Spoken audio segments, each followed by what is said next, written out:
하나님 앞에 찬양하시면 좋겠습니다.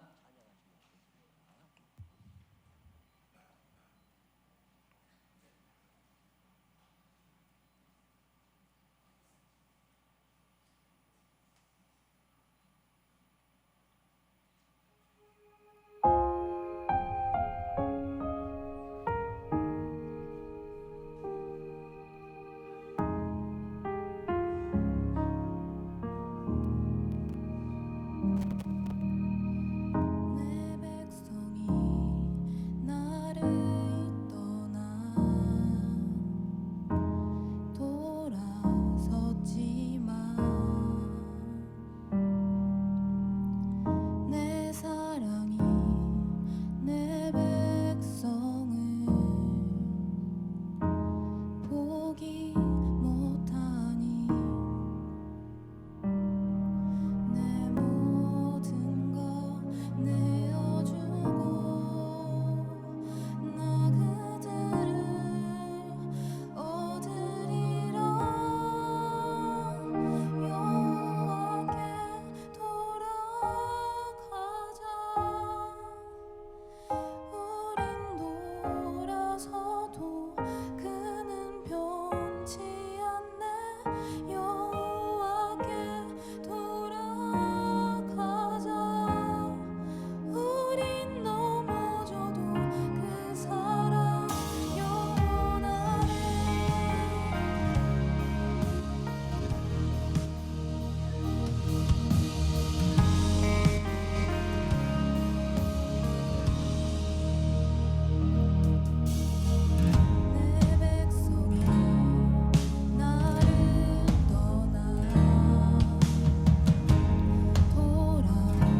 아멘.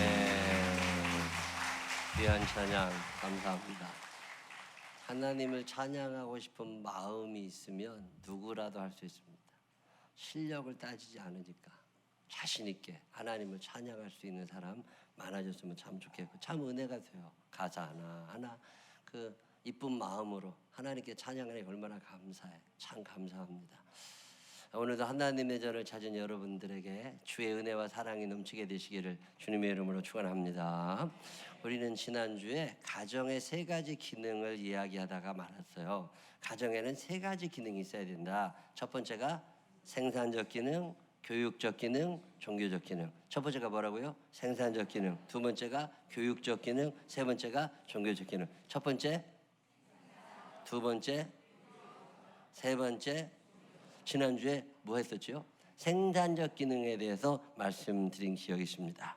하나님께서는 천지와 만물을 만드시고 에덴 동산 만드시고 아담과 하와를 그 동산의 관리인으로 임명하십니다. 이곳에서 행복하게 살아가라고. 그러면서 한 말씀 주신 게 뭐예요? 생육하고 번성하여 땅에 충만하라. 생산적 기능입니다. 하나님께서 주시는 명령, 가정에는 아이들의 소리가 있어야 됩니다. 아이들의 웃음소리, 울음소리, 뛰어다니는 소리가 있어야 가정이에요. 대가 끊어지면 안 됩니다. 고의적으로 아이 안 낳는 거 죄악입니다. 세상에 그렇게 간다 할지라도 예수 믿는 사람 그렇게 살면 안 됩니다. 인위적으로 아이를 낳는 걸 미루는 거, 그것도 죄악이에요. 돈이 없어서 애를 못 낳는다는 거, 그것도 죄악이에요. 준비가 안 돼서 나중에 낳는다는 거, 그것도 죄악이에요. 불신앙의 죄예요. 하나님의 생산적 기능을 우리에게 맡기셨을 때는 하나님의 방법으로 하나님의 때에 자연스럽게 다 이루어 주세요. 그걸 사람이 막으려고 하면 안 됩니다. 지난주에 말씀드린 것처럼 이 생산적 기능의 조건이 하나 있다면 사랑과 희생, 사랑과 헌신입니다. 부부간의 사랑이 연그러져 가고 점점 사랑이 풍성해질수록 생산적 기능은 잘 감당되게 되어 있습니다. 내가 계산해서 아이를 낳는 게 아니에요. 그게 인본주의. 큰일 날 짓을 하는 거예요. 교회 다니는 사람들은 하나님의 말씀을 기준으로 살면 됩니다. 이 하나님의 말씀대로 우리 생명나무 교회 모든 가정들이 인위적으로가 아니라 사랑과 희생, 사랑과 헌신 속에서 생산적 기능을 감당하게 되시기를 주님의 이름으로 축원합니다. 제가 늘 기도하잖아요. 다산의 복을 허락해 주시라고. 아기 못 낳는 사람 없게 하여 주시옵시고, 고의적으로 안 낳으려는 사람 없게 하여 주시옵시고, 출산의 복 임하여 주옵소서. 이 자녀들 때문에 부모가 커요. 부모는 완성품이 아니에요. 결혼했다고 다 끝난 게 아니에요. 아이를 길러가면서 부모가 철이 들어가. 여러분들이 철 들었어요, 안 들었어요? 요한 느셀라라는 목사님이 무슨 말씀을 하시냐면, 그리스도인이 되었다고 해서 완전체가 아니라는 거예요. 우리는 미완성이기 때문에 죽는 그날까지 완전을 향하여 점점 나아가야 되는데, 자녀들 때문에 우리가 성숙해지고 자녀들 때문에 우리가 하나님께로 가까이 나가는 일이 너무너무 많이 있습니다. 자녀는 그런 면에서 우리 신앙생활을 풍성하게 만들어가게 하시는 하나님의 영양제 같은 거예요. 자녀들 소중히 생각하며 키워나가시기를 바랍니다. 애가 안 생겨요. 결혼했는데 그러면 기도하세요. 아이를 낳게 해달라고 기도하세요. 하나님이 왜 안 주시겠어요? 어찌 주시지 아니하시겠느냐. 주신다는 믿음으로 간구하게 되시기를 바랍니다. 이거 해야 돼요. 제 목회 초기에 우리 김미자 집사님 늘 기도 제목 두 가지. 그때 교인 10명 정도도 안 모일 때니까 늘 기도 제목 두 가지야. 하나는 애 낳게 해주세요. 하나는 남편 예수 믿게 해주세요. 남편이 교회를 안 댕겨. 애도 안 낳아. 못 낳아. 그래서 그 당시에 유명하다는 병원에 많이 찾아다닌 거 제가 알아요. 강남에 있는 어떤 병원에서 그때 인공수정 막 나오고 그럴 때 그거 돈 많이 들였었다고. 없는 살림에 반지 하방에 사시면서 아기 낳으려고 굉장히 애썼어요. 근데 안 된 거야. 다 실패. 얼마나 많이 우셨겠어요. 어느 날 마가복음 5장을 읽는데 하나님이 이런 말씀을 주시는데 눈에 확 들어왔던 기억이 납니다. 그때 집사님, 우리 교인들 10명밖에 안 되니까 그나마 있는 사람 애기도 못 낳으면 전도도 안 되고 큰일 나잖아요. 그러니까 애기 낳게 해달라고 금식하며 기도했었다니까 그때는. 근데 마가복음 5장에 있는 말씀이 확 들어왔던 기억이 납니다. 그게 5장 25절로 26절에 있는 말씀이에요. 12해를 혈루증으로 앓아온 한 여자가 있어 많은 의사에게 많은 괴로움을 받았고 가진 것도 다 허비하였으되 아무 효용이 없고 도리어도 중하여졌던 차에. 이 말씀이 있는데 12해를 혈루증을 앓던 여자가 있던 것처럼 12해를 애 못 낳는 여자가 있어 우리 교회에. 그래가지고 많은 의사에게 많은 괴로움을 받았어. 가진 것도 다 없어졌어. 근데 아무 효용이 없어. 도리어도 중하여졌던 차에. 이 말씀이 읽는데 집사님 생각이 탁 나는 거예요.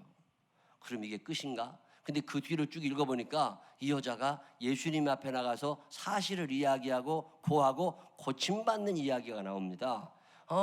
성경에 나와 있는 이야기는 한 번 이루어지고 끝나는 게 아니라 오늘 나에게도 반복되어질 수 있음을 믿으시기를 바랍니다. 그걸 믿음이라고 그래요. 하나님의 말씀은 살아있고 운동력이 있기 때문에 일회적으로 끝나는 게 아니라고. 그 많은 믿음 있는 사람들에게 그 기적이 일어나야 성경이 진짜인 거잖아요. 하나님, 이 문제는 하나님이 해결할 수 있다고 제가 믿습니다. 그래 하나님 해결해 주십시오. 그리고 기도를 꾸준히 한 적이 있어요. 근데 어느 날, 근데 지금도 기억나. 그 꿈을 꾸는데 그때는 인천공항이 없을 때니까 김포공항만 했을 때. 그게 배기지 클레임에 가면 그 짐 찾는 곳에 가면 이 벨트가 돌아간다고. 이 벨트가 이렇게 돌아가는데 가방 007 가방 같이 시꺼먼 것들이 쫙 거기 놓여 있는데 어떤 가방 하나에 하늘에서 뭐가 뚝 떨어지더라고. 그래서 야 신기하다. 저 가방은 누구 가방인가? 그리고 가서 이렇게 봤더니 그 표찰에 김미자라고 써 있더라고. 하나님이 김미자 권사 집사님한테 뭔가 주실래나?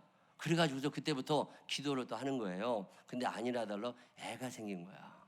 병원에서 다 안 된다고 그랬는데 12년 만에 임신을 한 거예요. 12해를 혈루증을 앓던 여자처럼. 12년 만에 애가 생겨가지고 분당 차병원에서 그때 애 낳는다고 수술하러 가는데 제가 병원 그 수술실까지 갔었잖아요. 그래서 기도하고 그러고 나오는데 13년 만에 애가 태어났는데 아들이었으면 얼마나 좋아. 문적관 집사님이 아들을 얼마나 기다리는데 충청도 사람들은 아들이야. 근데 딸이 태어나니까 이 양반이 웃기는 웃는데 반밖에 안 웃어. 그래가지고 아들 안 태어났다고 속상해가지고서 하나밖에 못 낳는데. 근데 하나님께서 딸을 주신 사람이 아들을 왜 안 주시겠어요? 하나님께도 기도하시라고. 임산케 하신 분이 해산케 하지 아니하시겠느냐. 그래도 하나님 앞에 기도했더니 다음에 태어난 게 명훈이에요. 그래서 그 집이 딸과 아들이 다 태어났잖아요. 저는 그런 경험을 하면서 하나님에 대한 신뢰가 가까워지고 하나님이 가정의 생산적 기능을 굉장히 중요하게 생각하시는구나.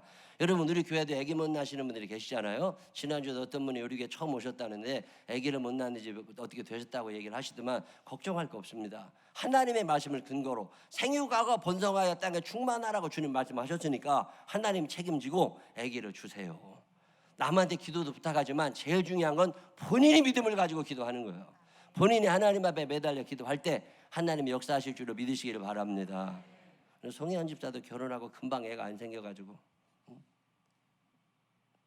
내가 어느 날 나 그런 데 잘 안 가는데 그 NC인가 어딘가를 갔는데 애기 신발이 너무 이쁜 거야. 야 우리 집사람 보고 저거 사다가 송혜연이 갖다 주고 저거 보고 매일 기도하라고 그래요. 하나님 신발은 있는데 신발 신을 애기가 없습니다. 그냥 애기 좀 주세요. 그때 사다 줬다니까. 애기 낳고 둘이나 낳고 얼마나 잘 살아요. 하나님은 우리들에게 생산적 기능을 허락하심을 믿으시기를 바랍니다. 이 믿음을 가지고 기도할 때 하나님의 역사를 하시는 거예요. 자 마가복음 5장 34절에 보면 뭐라고 나오느냐. 예수께서 이르시되 딸아 내 믿음이 너를 구원하였으니. 딸아 내 믿음이 너를 구원하는 거예요. 시어머니의 믿음이 나를 구원하는 게 아니야. 친정어머니의 믿음이 나를 구원하는 게 아니라 내 믿음이 너를 구원하였으니 평안히 가라. 내 병에서 놓여 건강할지어다.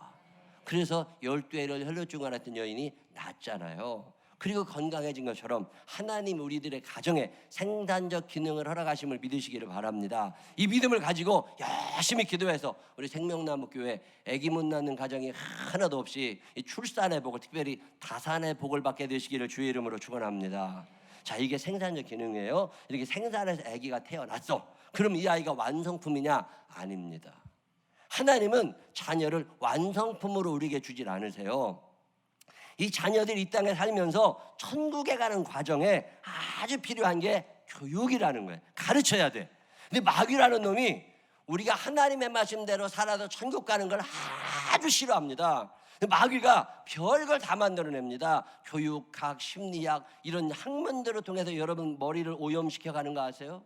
여러분 교육학자나 심리학자들 중에 악한 영의 꼬임에 넘어가 있는 사람들이 한둘이 아닙니다. 예수 믿는 사람들은 무슨 학자들 박사들의 말을 듣는 게 아니라 하나님의 말씀대로 사는 사람들이 예수 믿는 사람들입니다. 이 말씀이 여러분의 삶의 기준이 되시기를 바랍니다. 성경에서 가르치라는 대로 가르치면 돼요. 하나님께서 우리들의 자녀들이 바로 자라서 하나님의 훌륭한 일꾼들이 되기를 원하십니다. 근데 세상은 하나님의 말씀을 가르치려고 하지 않아요. 부모님들이 이걸 몰라요. 가정에는 교육적 기능이 있습니다. 이 기능을 마땅하게 행하지 아니하면 하나님 앞에 가면 부모님들은 혼난다는 거 아셔야 돼. 아이들 잘 가르치셔야 됩니다. 교육적 사명 우리에게 임명해 주셨고 이 사명을 감당할 때 우리의 자녀들이 천국을 향할 수가 있게 되는 거예요. 어떤 애들을 보면 자기 변명이 그렇게 많아. 엄마 아버지가 그런 사람들일 경우가 많아요. 거짓말을 잘해. 부모님들이 그런 사람일 경우가 많아요. 자기 사랑이 큰 부모님 밑에서 큰 아이들 자기 사랑이 너무 커요. 자녀는 부모의 거울이라고. 이 부모님들이 잘 가르칠 의무가 있습니다. 지각하는 부모의 자녀들이 지각하는 거 아세요? 열정이 없는 부모들의 자녀들이 열정이 없는 거 아세요? 참 묘한 일은요 똑같다는 거예요. 이 얼굴이 어두운 부모님들의 자녀들이 얼굴이 어두워. 자, 오늘 에베소서 6장 1절로 4절에 보면 이런 말씀이 있습니다. 다 같이 한번 읽어보실까요?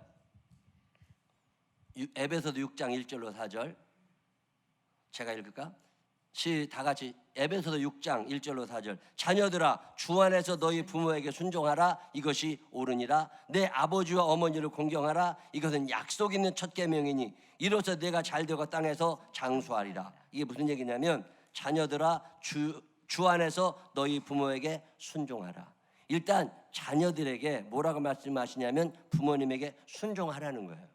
내 아버지와 어머님을 공경해라 이것이 약속 있는 첫 계명이니 내가 잘되고 땅에서 장수하리라. 이걸 먼저 가르치셔요. 자, 이거 순서가 굉장히 중요한 게 부모님들이 존경할 만한 사람들이냐 잘 물어봐. 이게 아닐 수 있어요. 민주, 엄마 아버지가 존경받을 만하냐? 존경받을 만하다고 얘기해야 되는 분위기라는 건 쟤도 알아. 그래서 끄떡일 수는 있지만 마음속으로는 아닐 때가 많아. 그런 순간이 많다니까요. 그럼에도 불구하고 성경은 뭐라고 얘기하느냐면 일단 부모님이라는 이유 때문에 순종하라는 거예요. 그래야 네가 땅에서 잘 되고 장수할 거라는 거예요. 굉장히 중요한 의미가 있는 거예요. 자, 하나님께서는 우리들이 잘 살기를 원하고 계심을 믿으시기를 바랍니다. 그래서 누구를 주신 거예요? 부모님을 주셨어. 자, 원상이가 땅에서 잘 되고 장수하기를 바라냐 아니면 일찍 죽기를 바라냐? 자, 땅에서 잘 되고 장수해야 돼. 그러면 어떻게 하라는 거예요? 엄마가 마음에 안 들어도 엄마 말 들으라는 거예요. 그게 에베소서 6장 1절로 3절이에요. 그 다음에 4절에 뭐라고 말씀하시냐면 또 아비들아 너의 자녀를 노엽게 하지 말고 오직 주의 교훈과 훈계로 양육하라. 자, 자녀들이 지금 말 들을 준비가 되어 있어.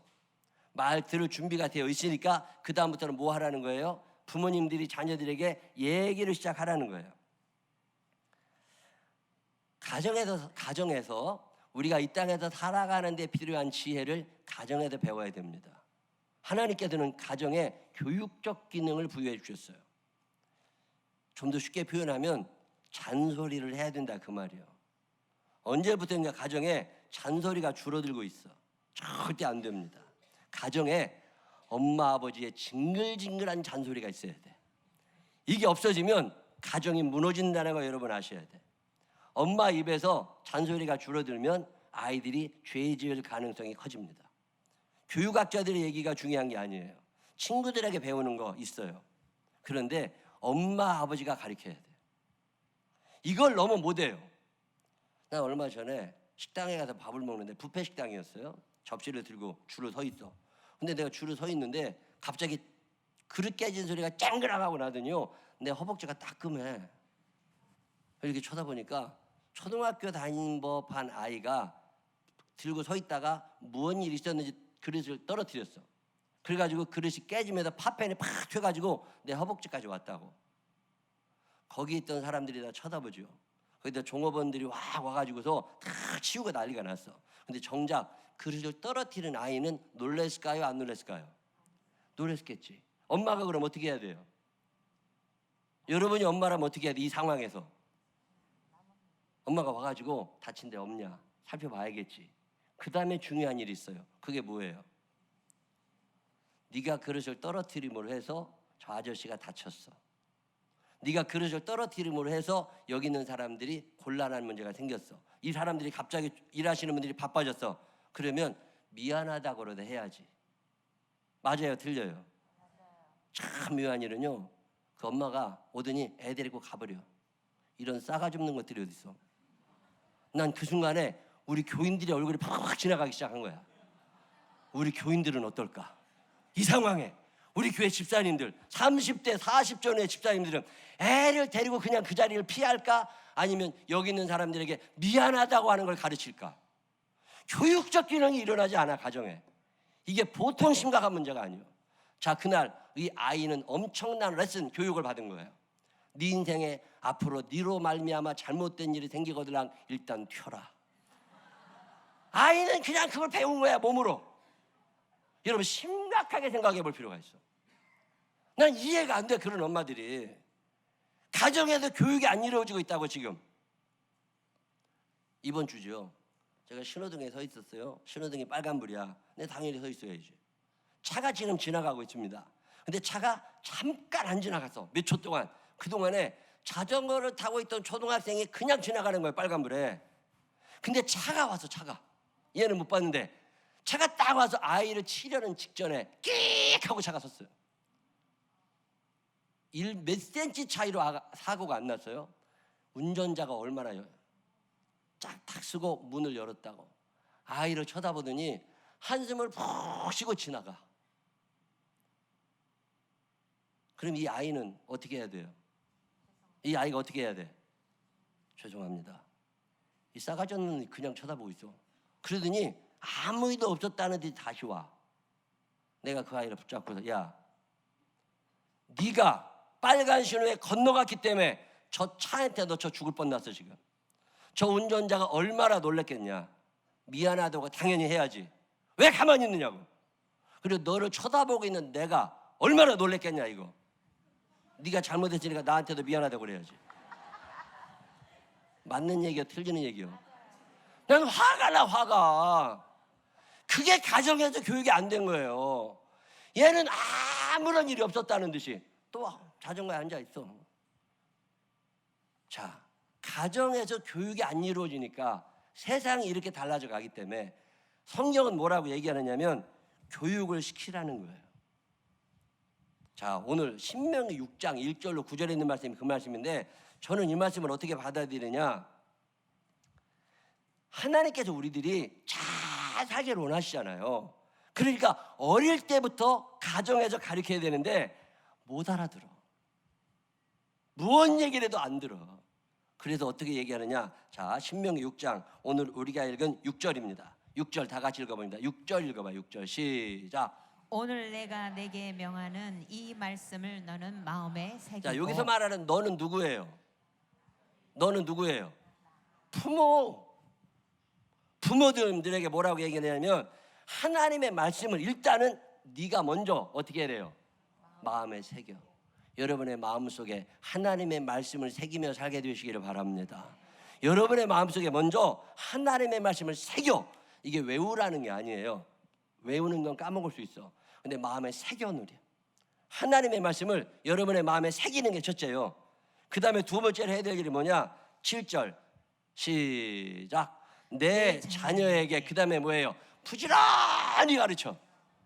언제? 시작. 집에 앉아 있을 때든지 길을 갈 때든지 누워 있을 때든지 일어날 때든지 이 말씀을 강론할 것이며. 부지런히 가르치는데 애가 집에 앉아있을 때든지, 애를 데리고 길을 갈 때든지, 차를 타고 갈 때든지, 쇼핑을 할 때든지, 누워서 잠잘라고 그러든지, 방금 일어났든지 간에 3시간 쉴 새 없이 잔소리를 해대라는 거예요. 여러분 잔소리 하세요, 안 하세요? 여러분 잔소리가 줄어드는 만큼 아이들의 영혼은 마귀가 잡아가고 있다는 사실을 기억하시기를 바랍니다. 정준이 엄마가 잔소리 하냐 안 하냐? 너네 엄마 입에도 잔소리가 끊어지면 너는 그날로 끝난 줄 알면 돼. 엄마가 존재하는 이유는 왜 있는 거예요? 해봐요. 잔소리 하라고. 시작. 다시 한번 시작. 나는 부지런히 잔소리를 할 것입니다. 시작. 잔소리 부지런히 하세요. 언제? 길을 걸어갈 때든지, 앉아있을 때든지, 밥을 먹을 때든지, 일어날 때든지, 잠을 잘 때든지 애들만 보면 잔소리를 하라는 거예요. 그게 하나님 말씀이에요. 그래서 목사도 늘 잔소리만 하고 살아요.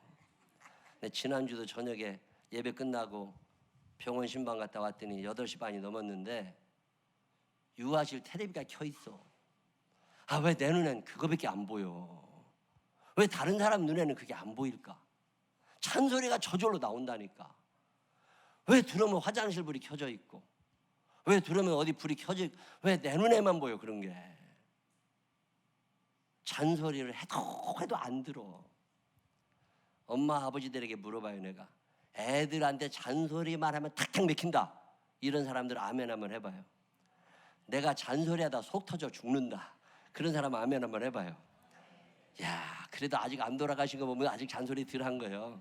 잔소리를 얼마큼 하라고요? 부지런히 해. 부지런히. 얼마나 열심히 해야 된다고요? 걸어갈 때든지, 앉아있을 때든지, 일어날 때든지, 잠자려고 그러든지 보기만 하면 잔소리해. 근데 참 묘한 일은요, 애들은 엄마가 입이 벌어지고 목소리가 들리는 순간 귀가 닫혀버려. 뭔 얘기를 해도 안 들어. 뭔 얘기도 안 들어. 그러다가 뭐 먹자는 얘기하면 소리 귀가 딱 띄어져. 그거 참 이상해. 이걸 아시는 하나님께서 2단계 작전을 알려주십니다. 그게 8절이에요. 읽어봅니다. 시작. 너는 또 그것이 뭐예요? 그것이 뭐예요? 하나님의 말씀, 우리나라 말로 쉽게 표현하면 뭐예요? 잔소리. 그 잔소리를 어떻게 하래요? 내 손목에 매여 기호를 삼으며. 내 손목은 누구의 손목이에요? 애들의 손목이에요? 부모의 손목이에요? 부모의 손목에 매달아 놓으라는 거예요. 그 말씀을 손목에 매달아 놓고, 어차피 안 들으니까 애들이 그 손목에 매달아 놓고 밥 먹을 때 피줘. 이해가 되셨어요? 잠자려고 그러면 가서 또 보여줘, 손목을.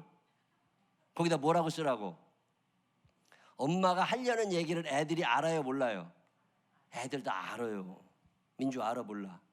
엄마 입만 벌어지면 뭔 얘기할지 알지? 그럼 엄마가 얘기를 하지 말고, 왜? 어차피 얘기해도 안 들으니까. 얘기를 끝까지 해도 안 들을 때 어떻게 하라는 거예요? 손목에다 그걸 적어. 써고 싶은 얘기 여기다 적어. 많이 적으면 애들이 안 읽어봐. 제가 볼 때는 2글자 정도 적으면 돼.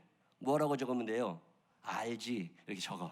그래가지고 알지 적어가지고 애 눈에 딱 보여줘. 애들이 알아야 되잖아. 근데 이렇게 해가지고도 안 된대. 그래도 어떻게 하라는 거예요? 8절 후반부에 내 손목에 매여 기호를 삼으면, 그 다음에 내 미간에 붙여 표를 삼고. 내 미간은 누구의 이마예요? 엄마의 이마예요? 애들의 이마예요? 엄마의 이마에다가 눈썹과 눈썹 사이, 옛날 중국 영화 강시 나오는 영화 보면 부적을 딱 붙여주는 거 있잖아요. 그런 것처럼 엄마 이마박에다가 부적을 붙여. 거기다 뭐라고 쓰라고? 알지. 이렇게 써가지고 애가 밥 먹을 때 피해줘. 이해가 되셨어요? 이게 신명기 6장에 나오는 자녀 교육법이에요. 그래도 안 들으니까. 그 다음에 9절에 뭐라고 그래요? 또 내 집 문설주와 바깥문에 기록할지니라. 애 방문에도 붙여놓고, 이쪽에도 붙여놓고, 저쪽에도 붙여놓고, 애가 학교 가려고 아파트 문 열 때 보이게 이쪽 문에도 붙여놓고, 저쪽에도 하교하고 집에 올 때 보이라고 대문에도 붙여놓고, 사방천지 다 붙여놓으라는 거예요. 그래서 아이들의 머릿속에 하나님의 말씀을 심어 놓으라는 거예요. 그러면 어느 결정적인 순간에, 지금은 아니지만 그 말씀이 아이들을 살려냄을 믿으시기를 바랍니다. 일부 예배 때마다 지각하는 애들이 있어요. 내가 한 달쯤 전에 야단쳤다니까. 예배를 오려면 똑바로 와야지. 걔하고 사람이 다른 게 있어야지. 걔는 시계 볼 줄 모르니까 늦을 수 있지만, 시계 볼 줄 아는 사람들이 왜 늦는 거냐고. 걔만도 못 하다가 뭐라고 했다니까. 요즘에 한 주도 안 빠지고 다 예배 5분 전에 와 앉아 있어요. 잔소리를 하면 먹히게 돼 있어요. 자, 근데 주의사항이 하나 있습니다. 잔소리가 그냥 맥히는 게 아니에요. 관계성이 있어야 돼요. 관계가 좋으면 왠지 듣고 싶어. 아이들이 왜 귀를 막는 줄 아세요? 엄마랑 관계가 끼어져서 그래요. 생산적 기능의 전제 조건이 사랑과 헌신이라면 교육적 기능의 전제 조건은 좋은 관계예요. 엄마 아버지하고 관계가 좋은 애들은 엄마가 얘기하면 알아들어요. 그리고 지키고 싶어. 관계가 깨어지잖아요. 그걸로 끝장입니다. 우리 생명나무 교회 부모님과 자녀들 사이가 좋은 가정들을 이루게 되시기를 바랍니다. 그래도 평소에 밭을 잘 갈아야 돼요. 제가 우리 후배 목사님들이나 우리 부목사님들에게도 덜어 얘기합니다. 주일날 말씀을 전하려고 하지 말고 주중에 밭을 갈아. 주중에 탁구도 같이 쳐. 밭을 갈아야 돼. 얼굴을 익혀놔야 돼. 골프도 같이 쳐. 어제 그래서 같이. 그러면서 밭을 갈아. 기도를 꾸준히 어떤 사람들이 해. 그러면서 마음을 열어놔. 자, 오늘 제가 딱 만났는데 반가워. 왜? 일주일간 내가 마음밭을 갈았단 말이에요. 그 사람의 마음밭을 갈고. 그러면 주일날 만나면 반가워요. 그러면 무슨 말씀을 전하든지 스며들어 간다고. 자, 제가 지난주에 포항에 있었단 말이에요. 포항에 있으면서 손성규 집사님하고 밥을 같이 먹고 왔어. 포항에서. 자, 그러면 그걸 그냥 밭을 갈았다가 표현해. 일주일에 한 번을 만났잖아요. 그러면 주일날 와서 만나면 반가워. 그 과정이 있으면 무언 말씀을 전해도 스며듭니다. 근데 그 과정이 없이 엄마 아버지가 생전 쳐다도 안 보다가 잔소리만 해대잖아요. 애들은 열받는 거예요. 교육적 기능의 전제가 하나 있다면 좋은 관계예요. 이 밭 가는 작업, 이 좋은 관계를 이어나게 되시기를 바랍니다. 교육적 기능이 다 무너진 학교, 무너진 가정, 아이들이 뭘 보고 배우겠어요? 저는 지난주에 뉴스를 보다가 깜짝 놀랐어요. 60 먹은 선생님이 초등학교 선생님인데 초등학교 6학년을 맡았대요. 근데 6학년을 맡았는데 아이를 가르치다가 모의가 잘못돼서 애가 욕을 하고 거짓말하고 뭐 했겠지. 그래서 선생님이 그냥 욕을 해댄 거예요, 애한테. 선생님이 잘했어요, 잘못했어요? 잘못했지. 욕하면 안 되지. 그래도 선생님이. 지금은 그래, 지금은. 우리 어렸을 때는 안 그랬어요. 욕 안 먹은 사람 손 한번 들어봐. 다 욕 먹다니까, 선생님들한테. 맞기는 또 얼마나 많이 맞아. 근데 지금은 그런 시대가 아니다 보니까 이 선생님도 헷갈리는 거야. 나 60대 선생님이 지금 초등학교 아이들을 가르친다는 게 보통 어려운 게 아닙니다. 말도 징그럽게 안 듣잖아요. 이 선생님이 욕을 했는데 그걸 가지고 애가 문제로 삼기 시작했어. 내가 선생님이 욕하는 건 괜찮지만 선생님이 나한테 욕하면 안 된다는 거예요. 그래가지고 초등학교 6학년 아이가 이 문제를 터뜨려서 불거지게 만들어가지고 엄마 아버지가 학교 찾아와서 수도 없이 항의를 해대니까 교장 교감 선생님이 담임 선생님을 불러가지고 사과해라. 그래서 선생님이 속상하긴 하지만 수업 시간에 애들한테 인사하고 잘못했다고 얘기를 했대요. 근데 그게 화병이 됐어. 60 먹은 선생님이 화병이 돼서 애들을 가르치질 못하기 시작한 거야. 무언 얘기만 하면 이게 안 통할 것 같으니까 60 먹어서 사직서를 냈어요. 병가 신청을 하고. 그러면 그쯤에서 멈춰야 되는데 이 부모들은 또 교사 저런 놈은 없어져야 된다고 계속 고소를 하기 시작한 거예요. 법원에 5번을 불려갔대요. 그래도 결국 어떻게 됐어요? 이 선생님이 정년퇴임 6개월 앞두고 자살해서 끝냈어. 이게 대한민국이에요. 자, 여러분의 자녀라고 생각해봐요. 여러분의 자녀가 학교에서 선생님한테 욕하고 애들이랑 싸우고 뭔 문제를 일으켜가지고 선생님한테 욕을 먹었어. 자, 그러면 여러분 어떻게 하실 거예요? 애를 데리고 선생님을 찾아가야지. 무릎 꿇어라. 네가 뭔가 잘못한 게 있을 거다. 엄마 아버지도 무릎을 꿇고 선생님, 내가 아이를 잘못 가르쳐서 선생님의 마음에 근심을 끼쳐드려도 죄송합니다. 제가 잘못 가르쳤습니다. 이번 한번 용서해 주십시오. 얼마나 답답하셨으면 선생님에서 욕이 다 나왔겠습니까? 그리고 얘기하면 선생님이 그 아버지가 이러겠어요? 선생님도 미안하다고 하겠지. 이런 게 없어져 간 거예요. 그저 다 법으로 해결해야 돼. 관계성이 끊어져 버렸거든. 관계성이 끊어져 버리니까 자, 나 때문에 우리 선생님이 자살했어. 이 아이가 평생 행복할까요? 그 부모가 평생 행복할까요? 교육적 기능이 무너져 있는 대한민국에 교회마저 무너지면 어떡해? 하나님의 말씀은 그래서 우리들에게 잔소리를 하라는 거예요. 근데 잔소리를 하되 관계를 먼저 만들어내라는 거예요. 부모와 자식 사이가 좋아지면 얘기가 먹혀 들어가요. 근데 이게 깨지니까 안 되는 거예요. 안 되는 거야. 오늘 성경은 우리에게 이 말씀을 전합니다. 아이가 앉아있을 때나 일어났을 때나 잔소리하는 걸 부담스럽게 느끼지 마. 교육학자들이 무슨 얘기를 하고 심리학자들이 무슨 얘기를 해도 하나님의 말씀이 우선이야. 아닌 건 아닌 거지. 잘못된 건 잘못된 거지. 제가 우리 전도사님하고 목사님들에게 얘기해요. 교회는 학생 인권주의 이런 거 없어. 잘못하면 가서 두들겨 패서라도 제대로 가르치는 게 중요한 거지. 애들 얘기만 절대 그런 짓 하지 말라고. 교육이 무너져가는 시대에 하나님께서는 이 교육적 기능을 가정에, 교회에 허락하고 계십니다. 여러분의 가정에 하나님의 말씀이 제대로 심기어지는 가정이 되시기를 바랍니다. 세상 흐름 따라가지 마시고 이게 하나님의 말씀이다, 이게 하나님의 뜻이다 싶으면 가르치세요. 오늘 성경은 그 이야기를 합니다. 어디다 붙여놓고, 말을 안 들으면 어디다 붙여놓고, 엄마 이마에다 붙여놔. 말씀 뭐라고 쓰라고? 알지. 말을 안 들으면 손에다 묶거나 뭐라고 써가지고 알지. 그 다음에 그래도 말 안 들으면 어디다 또 붙여놔요? 애 들어가는 방 붙여놔. 대문에다 붙여놔. 하여튼 귀에 딱 앞도록 잔소리를 할 때 어떻게 하시라고? 부지런히 잔소리 하시라고. 하나님의 말씀입니다. 이 말씀대로 절대로 부모들이 교육을 포기하지 말고 하나님의 말씀으로 아이들을 가르쳐서 우리 생명나무교회를 통하여 시대를 이끌어갈 수 있는 위대한 지도자들이 많이 나오게 되시기를 주님의 이름으로 축원합니다. 기도하십시다.